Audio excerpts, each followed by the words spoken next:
The Echo House of Bar Harbor, Chapter 1, The Inheritance, May 2025.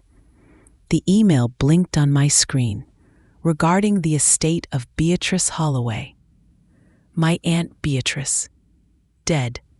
The news landed with a peculiar weight. Not grief, not really. More like a dull thud of surprise, mingled with a quiet sense of obligation. I was Claire, 55, an architect-restorer in New York, accustomed to the sharp lines of modern buildings and the elegant curves of preserved history. But Aunt Beatrice, she was a chapter from a different book, a forgotten one. She was my mother's eccentric sister, an artist who lived in a sprawling, slightly dilapidated Victorian house on the outskirts of Bar Harbor, Maine, a place of craggy coastlines, whispered legends, and the deep, silent breath of the Atlantic. I hadn't seen Beatrice in over 2 decades. Our connection had frayed, then snapped, after my early 20s. Too much city, too little understanding, perhaps. The will was straightforward. Everything to me, especially the house. To my dearest Claire, may you find peace within these walls, as I tried to. Peace? Her house was a place of shadows and dust, at least in my childhood memories. 2 weeks later, I was driving through the winding roads of Maine, the scent of pine and salt filling the air. Bar Harbor was just as I remembered, quaint, picturesque, steeped in a timeless charm. But the house, it loomed, a grand, Gothic silhouette against the bruised twilight sky, turrets and gables, windows like vacant eyes. It looked exactly as it did in my childhood, perhaps a little more weathered, a little more untamed by the creeping ivy.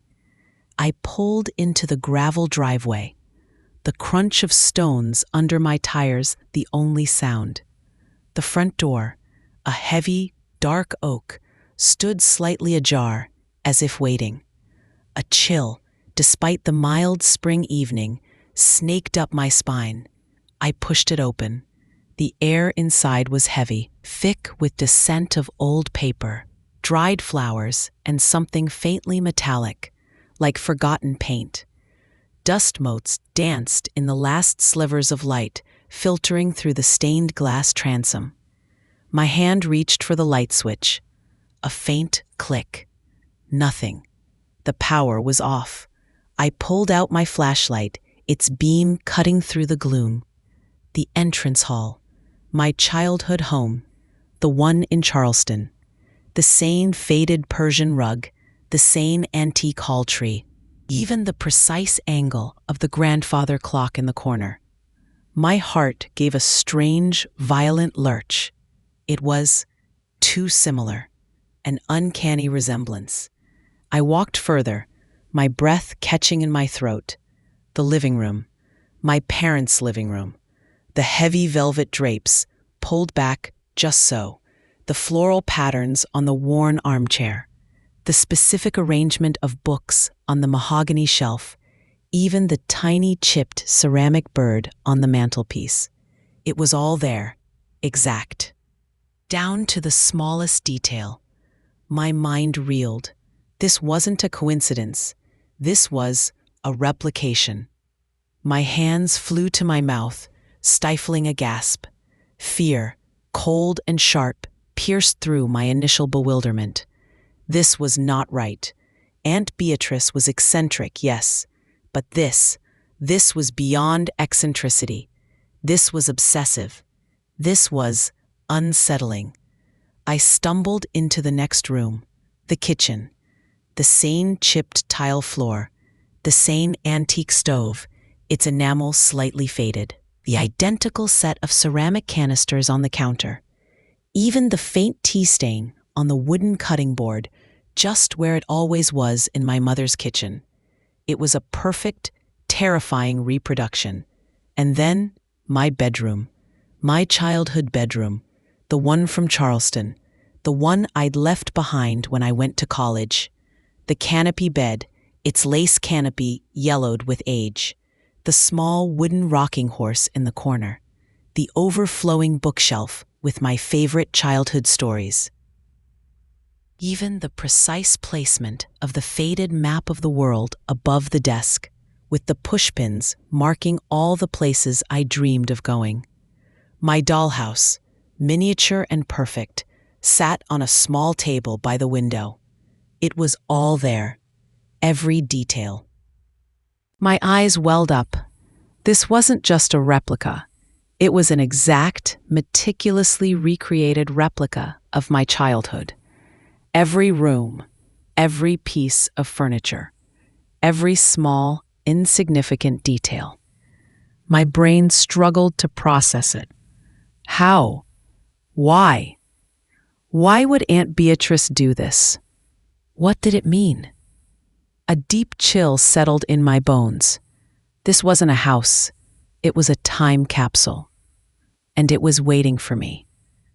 And it spoke of a secret so profound, so deeply disturbing, that my past suddenly felt less like a memory and more like a carefully constructed illusion. Chapter 2. Whispers from the Past. I spent the next few hours walking through the house in a daze, flashlight beams sweeping across the eerily familiar rooms. It was more than just a reproduction. It was a precise, almost photographic recreation. The way the worn armchair faced the fireplace, the specific pattern of the floral wallpaper, the stack of National Geographic magazines on the coffee table. Every single detail was my childhood home. But here, in Aunt Beatrice's Bar Harbor house, it was like stepping into a dream, or perhaps a nightmare. Aunt Beatrice was an artist, yes, but this wasn't art.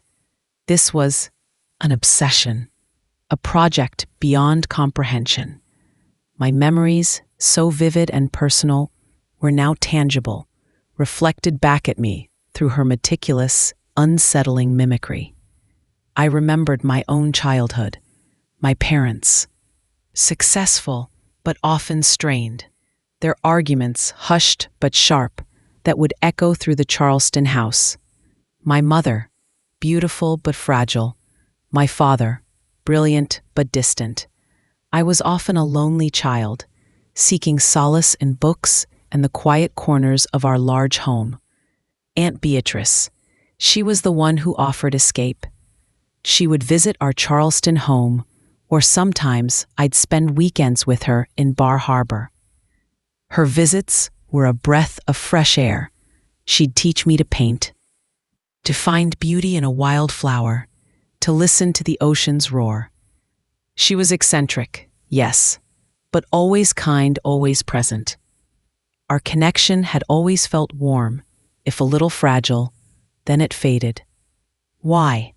I couldn't quite recall the reason for the distance. As I moved through the house, I searched for clues, hidden letters, diaries, anything that could explain this bizarre phenomenon. Her studio, thankfully, was a normal artist's studio, messy, filled with unfinished canvases, the scent of turpentine strong in the air. No copies there. No replicas of my mother's art room, which she didn't have. This was her space. Then I found it, a small wooden door in the back of the pantry, almost hidden behind stacked shelves. It was a steep, narrow staircase, leading down to a basement. I descended, my heart pounding. The air grew colder, heavier, musty. The flashlight beam cut through the darkness.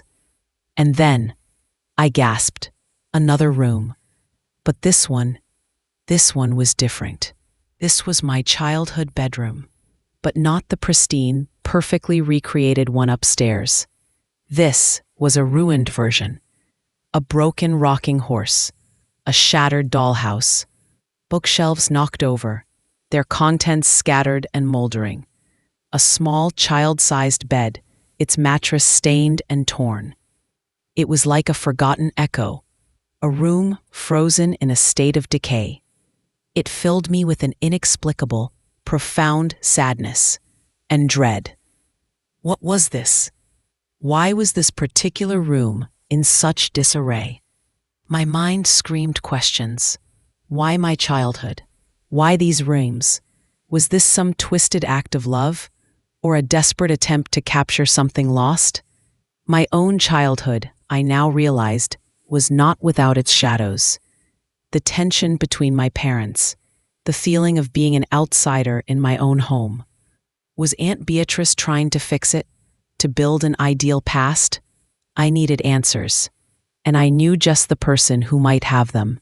Matthew Hayes, a local antiquarian, a historian of Bar Harbor, and a longtime friend of Aunt Beatrice.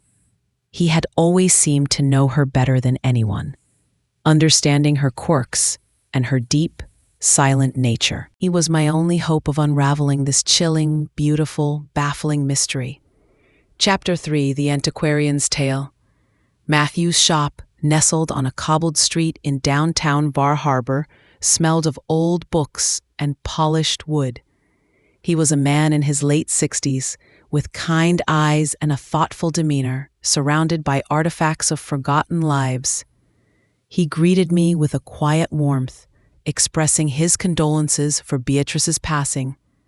I didn't waste time, I explained, haltingly at first, then with increasing urgency, what I had found in her house, the exact replicas of my childhood rooms, the eerie precision, the desolate, ruined version of my bedroom in the basement. Matthew listened patiently, his expression unreadable. He offered me a cup of Earl Grey tea, its warmth a small comfort against the chill that still lingered in my bones. Beatrice was unique, he said finally. A beautiful soul, but profoundly complex. She carried a deep sorrow, Claire, a loss she never truly recovered from. He paused, his gaze distant. She was always fascinated by the past, not just history, but personal history. And for her, the past wasn't something to be remembered. It was something to be relived, to be perfected. But why my childhood? I pressed, my voice tight. Why my rooms?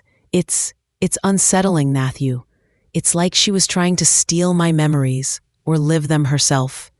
He sighed, stirring his tea. She wasn't trying to steal them, Claire. She was trying to save them. For you and for herself. Save them from what? I asked, bewildered. From the sorrow, he said simply. From the imperfection. Your childhood, as I recall, was not always idyllic. Your parents, while they loved you, had their own struggles, their own storms. Beatrice saw your vulnerability. She saw your need for a haven, for a safe space, a place where things were always as they should be. Perfect. He continued, his voice soft. She would spend hours at estate sales, at antique shops, even auction houses hundreds of miles away, always searching for specific pieces, a certain pattern of wallpaper, a particular style of furniture. She was incredibly meticulous. She would describe things to me in minute detail, almost like she was painting a portrait with words. But she never said why, I said. No, Matthew agreed. She never spoke of the why, only the what. She was building something, a sanctuary. I believe, a perfected memory, perhaps a second chance. He looked at me, his eyes full of compassion. You see, Claire, Beatrice had a profound loss in her youth. A baby, her own child. It happened just before your mother gave birth to you. She never spoke of it to anyone, not directly. It was too painful. But I always sensed it was a wound that never healed. My breath hitched. A baby? Aunt Beatrice? I had never known, never heard a whisper of it. My mother, her sister, had never mentioned it. A profound sadness washed over me. A woman, an artist, carrying such a secret grief. It explained so much. Her reclusiveness, her obsession with beauty. And now, the house. The basement room, I began, my voice trembling. The one that's ruined. It looks like my childhood bedroom, but broken. Matthew's gaze grew distant again. Ah, the basement. She rarely spoke of it, but I always sensed it was a place of deep sorrow for her, a place she couldn't perfect, a place where the pain was too raw, too real. He shook his head slowly. I suspect that room. That might have been the one she intended for her child. Before she lost them. A room never finished, a dream shattered. The truth began to coalesce, chilling yet heartbreaking. Aunt Beatrice, traumatized by loss, had tried to build a new life, a perfect memory, not just for me, but for the child she never had. She had poured her grief, her love, her obsessive need for control into recreating my childhood. It was a monument to her unfulfilled motherhood, a shrine to a lost dream. I needed more confirmation. Another voice from the past. And I knew who that voice belonged to. Emma, my childhood best friend. The one who knew every secret, every joy, every shadow of my early years. We had lost touch after college, drifted apart by distance and diverging lives. But now I needed her. I needed her memories, her perspective, to understand the depths of Aunt Beatrice's love and her sorrow. Chapter 4. Echoes in a Phone Call. Finding Emma wasn't as hard as I thought. Social media, though often a superficial stream of curated lives, proved useful. Emma Thompson, now Emma Miller, living in Atlanta. A quick search, a hopeful message. The phone rang 2 days later. An unfamiliar number. My heart pounded. It was Emma. Her voice, though older, was still warm, still familiar. "Claire, is that really you?" she exclaimed, her voice filled with surprise and joy. "Oh my goodness, it's been decades." We talked for an hour, catching up on careers, families, the mundane details of lives lived apart. Then, hesitantly, I broached the subject of Aunt Beatrice and the house. I described what I had found, the eerie replication of our childhood rooms. Emma listened in silence, then let out a soft gasp. "Oh, Claire, Aunt Bee, I remember her talking about it. Sort of." "You do?" I pressed, my voice urgent. "What do you remember?" "Well," Emma began, her voice thoughtful. "You know how your parents were, always fighting. I think Aunt Bee was the only one who understood. You used to come over to my house a lot, or sometimes you'd go to Aunt Bee's in Bar Harbor for the weekend. Your sanctuary, you called it." "Yes," I murmured, a faint memory stirring. It was. She was so different from my parents, so calm, so creative. "She loved you so much, Claire," Emma continued, "more than anyone. I remember her telling me once, when we were little, that she was building a special place for you, a place where you could always be happy, where things would never change. She called it Claire's perfect world." Claire's perfect world. The phrase resonated with a chilling accuracy. "She always talked about getting it just right," Emma recalled. "We didn't understand what she meant then. We thought she was talking about a special playhouse or something. But sometimes she would ask me about your room, about your favorite toys, the color of your blanket, little things. I just thought she was being a doting aunt who was meticulously, secretly, recreating my entire childhood home." "Did she ever mention a baby?" I asked, my voice barely a whisper. "Her own child?" Emma paused, a long silence. "No," she said, finally. "Never, not a word. But I did hear something once, from my mother. She said something about Aunt Bee having a terrible sorrow, years ago. before you were born. A tragedy she never spoke of. Something about a miscarriage. A baby that didn't make it. My mother always said it was a very tender subject. That's all I know. The confirmation, the missing piece.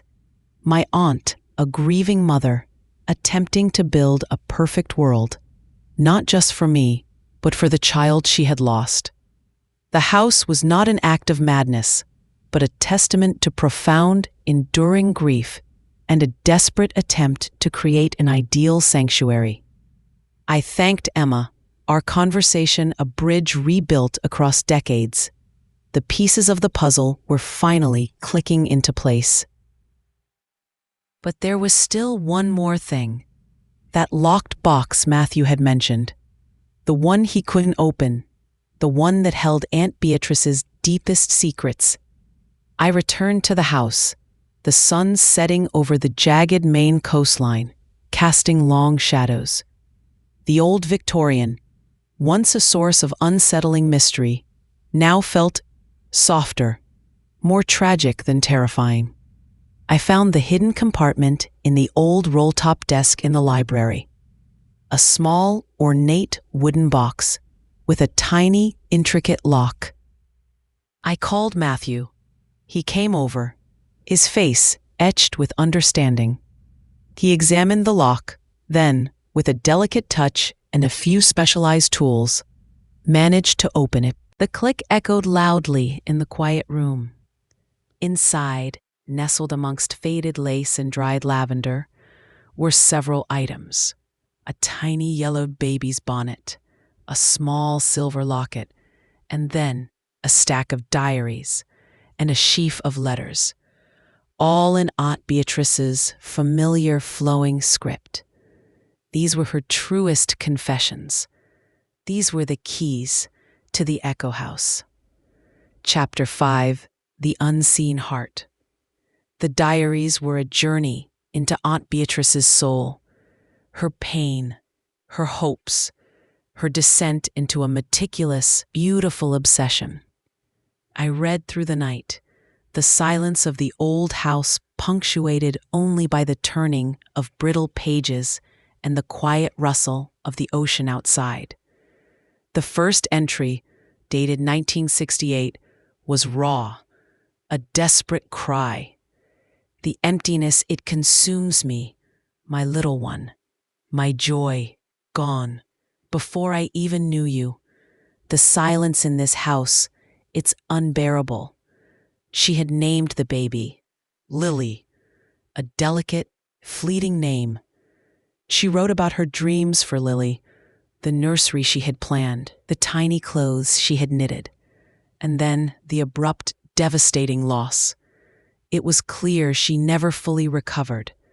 My mother, her younger sister, had evidently been a great comfort, but even she couldn't truly comprehend Beatrice's profound, isolating grief. Then entries from 1970, the year I was born. My sister's baby, Claire, so small, so perfect, a gift, a chance to build again, to create something beautiful, something unbroken. She wrote about my parents' marriage, their simmering tensions, her quiet despair watching me, a child, navigate a home filled with unspoken conflict. Claire needs a haven, she wrote, a place where the laughter is real, where the corners are soft, where the memories are always bright. I will build it for her. A perfect childhood, the one I could not give Lily, the one Claire deserves. The entries then detailed her meticulous process, her hunts for specific items, her painstaking measurements on my childhood home, her conversations with Emma, subtly extracting details about my favorite things, the joy she felt in each discovery, each recreated corner. It wasn't just about collecting furniture. It was about rebuilding a dream, reclaiming a lost innocence, both mine and her own. The basement, an entry from 1975, explained, Lily's room. I really did, But the grief, it was too strong. I couldn't finish it. It remains untouched, a monument to what was lost, a place where the sorrow can reside undisturbed, a place where I can simply feel. The basement room. It wasn't a broken replica of my room. It was Lily's room, her shrine to her lost child, a physical manifestation of unaddressed grief. The overwhelming sadness I felt there, the sense of decay, was a reflection of her own unhealed wound. Among the diaries, I found a final letter, unsent, addressed to me, written just months before her death. "My dearest Claire," it began. Her elegant script a little shaky. "If you are reading this, I am gone, and you have found my secret. I know it must seem strange, perhaps even unsettling. My beloved niece, I apologize if my actions have caused you any distress. My intentions were only love. After I lost Lily, a part of me shattered. When you were born, so vibrant, so full of life, you brought light back into my world. I saw the struggles in your own home, the shadows that threatened to dim your beautiful spirit. I wanted to create a place for you," she continued, "a true sanctuary, a place where every memory was perfect, where you could always be safe, where joy was constant. It became my life's work, my obsession, but it was also my way of loving you, and my way of healing, or trying to. I know now that I never truly healed, and perhaps in my efforts to give you a perfect past, I may have inadvertently kept you too tied to it. I am so sorry for that. Please, my dear Claire, forgive me. Forgive my flaws. Forgive my desperate love. Find your own peace within these walls. And know that you were and always will be deeply, profoundly loved." Tears streamed down my face, blurring the words. Not tears of sadness. Not entirely, but of profound understanding. Of sorrow for her unspoken pain. Of immense, overwhelming love. Aunt Beatrice wasn't mad. She was heartbroken. She was a woman who had suffered an unbearable loss and had poured her entire being into creating a sanctuary, a perfected world for the niece she loved as her own, and for the child she had lost. Chapter 6, The Architect of Memory. The days that followed were a quiet pilgrimage of discovery. I walked through the recreated rooms, no longer with a sense of dread, but with a profound, tender understanding. The chipped ceramic bird, the faded map, the rocking horse, they weren't just objects. They were anchors to a specific moment in time, meticulously chosen, painstakingly sourced by a woman driven by love and grief. I found a stack of old correspondence between Aunt Beatrice and my mother. My mother's letters filled with worried accounts of her marital troubles, her relief when Beatrice would take me for weekends, calling her a lifesaver and Claire's safe harbor. It validated everything Matthew and Emma had said. Aunt Beatrice hadn't just perceived my difficult childhood, she had been confirmed in it by my own mother. The house, with its meticulously crafted past, became a living testament to her enduring love, a silent monument to a pain she could never voice. It was a beautiful, tragic act of devotion. I also discovered her original artistic works, sketches and paintings of the Maine coastline, vibrant and full of life, hinting at the artist she was before the tragedy. It occurred to me that in recreating my childhood rooms, she had poured her artistic passion, not just into canvas, but into the very fabric of the house itself. She had built a three-dimensional painting of her love. The final piece of the puzzle came to me as I stood in the desolate basement room, Lily's room, the broken toys, the scattered fragments. It was a place of raw, untamed grief, a place she couldn't perfect, a place where the sorrow was allowed to be, in its raw, messy truth. The upstairs rooms were her attempt to control the past, to create an ideal. This room was where she surrendered to the pain. It was the heart of her untold story. My architect's mind, accustomed to structure and purpose, now saw this house not as a bizarre oddity, but as a masterpiece of emotional construction. It was a space designed to heal, to remember, to love. The pragmatist in me had initially thought of selling the house, getting rid of the unsettling echoes. But now, after understanding, after truly seeing the heart behind the madness, I couldn't. This house deserved more than to be sold off to strangers. It deserved to continue its purpose, to be a haven, a sanctuary. I decided to transform it, not to erase its past, but to repurpose it. I would turn Aunt Beatrice's house into a retreat, a place for artists struggling with their own creative blocks, or perhaps a refuge for children who needed a safe space, a temporary haven from their own troubled homes, a place where they could find joy, creativity, and a sense of belonging, a place where memories could be made, not just relived. The Echo House of Bar Harbor would continue Beatrice's legacy, but with a new, open purpose. It would be a testament to the idea that even from the deepest sorrow, profound love can emerge, that the past, once understood, can free us to build a better future. I walked out onto the porch, the salty breeze caressing my face. The sun was setting, painting the sky in hues of orange and purple. The old house, silhouetted against the vibrant sky, no longer felt like a prison of memories. It felt like a monument to a love that, though born of pain, was ultimately profoundly beautiful. And in its quiet embrace, I finally found my own peace. My childhood, once a source of confusion and unresolved sadness, now made sense.